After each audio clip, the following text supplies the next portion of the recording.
रामचरितमानस का सम्मान हर क्षेत्र संप्रदाय के लोग करते हैं, उसे लेकर इस तरीके की बयानबाजी क्यों की जाती है? समाजवादी पार्टी के नेता स्वामी प्रसाद मौर्य ने रामचरितमानस को लेकर बेहद आपत्तिजनक टिप्पणी की। उन्होंने क्या कहा, आपको सुनाते हैं।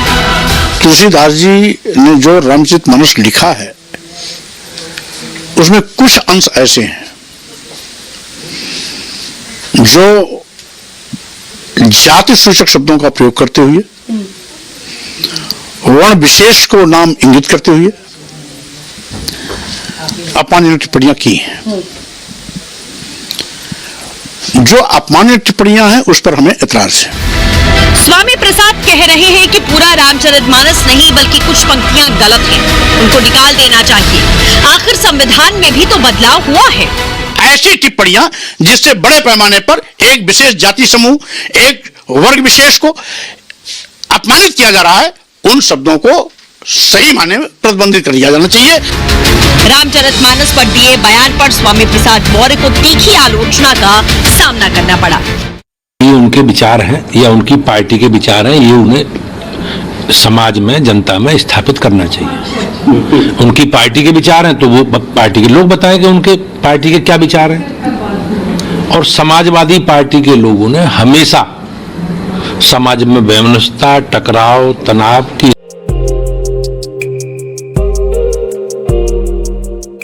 स्थिति पैदा की है। स्वामी प्रसाद मौर्य जी ने जो बयान दिया है वो डिप्रेशन में दिया है, क्योंकि वो राजनीति में जो जब से चुनाव हारे हैं वो जनता ने उनको नकारा है, तब से वो बहुत ही जो है दुखी है और अपने को चर्चा में लाने के लिए उन्होंने इस तरह का बयान दिया। ये पहला मौका नहीं है जब किसी ने रामचरितमानस का अपमान किया। आपको याद होगा हाल ही में बिहार के शिक्षा मंत्री चंद्रशेखर ने रामचरितमानस के बारे में आपत्तिजनक शब्दों का प्रयोग किया था। तुलसीदास जी ने लिखा रामचरितमानस, उसके उत्तरकांड में कितनी बात कही गई? पूज्य विप्रशील गुण होना, पूज्य न शूद्र गुण ज्ञान परवीना। अगर ये विचारधारा चलेगा तो भारत को ताकतवर बनाने का सपना पूरा नहीं हो सकता है। पूज्य विप्रशील गुण हीना, अपूज्य न शूद्र गुण ज्ञान परवीना। अगर ज्ञान से परवीन भी बाबा भीमराव अंबेडकर है तो अपूजनीय नहीं है। स्वामी प्रसाद मौर्य ने रामचरितमानस पर शर्मनाक बयान दिया तो कर्नाटक के एक लेखक और रिटायर्ड प्रोफेसर उनसे भी आगे निकल गए। उन्होंने सीधे सीधे भगवान राम पर ही बयानबाजी कर दी। ऐसी आपत्तिजनक बातें कही कि हम आपको सुना नहीं सकते। भगवान राम और रामायण के इस अपमान का घोर विरोध हो रहा है। संत समाज में बेहद नाराजगी है। मर्यादा पुरुषोत्तम भगवान श्री राम के विषय में इस तरह का अनर्गल प्रलाप यह बहुत निंदनीय है और निश्चित रूप से इसके पीछे भारत में अस्थिरता पैदा करने के लिए चीन और पाकिस्तान का हाथ है, जो मोटी फंडिंग इनको दे करके और इस तरह का जहर उगलवाया गया है। एकदम झूठ है। उसको वाल्मीकि का एक अक्षर भी नहीं मालूम है।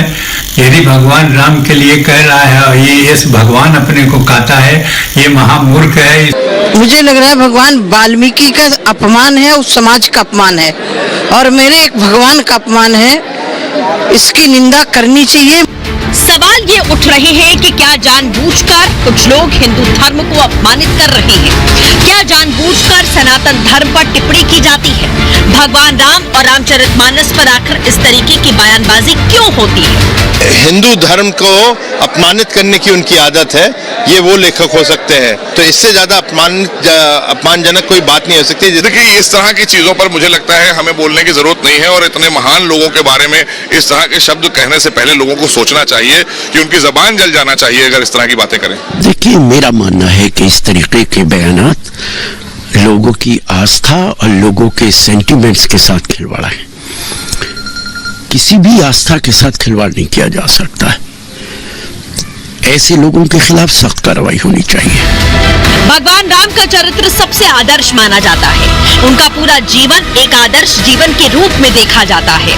वो सबके लिए प्रेरणा है, लेकिन जिस तरह से उन पर टिप्पणी की गई उससे सभी लोग आहत हुए। ये नेता जो है ये चाहते हैं कि किसी तरह से हिंदुओं को गाली दो, हिंदू मानबिंदुओं, हिंदू आस्था के केंद्रों पर हमले करो, उसी से उनकी राजनीतिक जो रोटी सेक पाएंगे।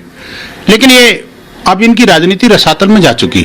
अब ये रसातल में गई हुई राजनीति को दोबारा से तलाशने पर की कोशिश कर रहे हैं। लेकिन इनको मैं कहूंगा, अगर रामचरितमानस में कोई खोट नजर आता है तो कम से कम संविधान को पढ़ लो, वो बाबा साहब ने लिखा है ना। सवाल यही है कि क्या सस्ती लोकप्रियता पाने या अपनी राजनीति चमकाने के लिए इस तरीके की बयानबाजी जायज है? क्यों आखिर करोड़ों राम भक्तों की आस्था से इस तरह का खिलवाड़ बार बार होता है? Bureau report, Republic Bharat.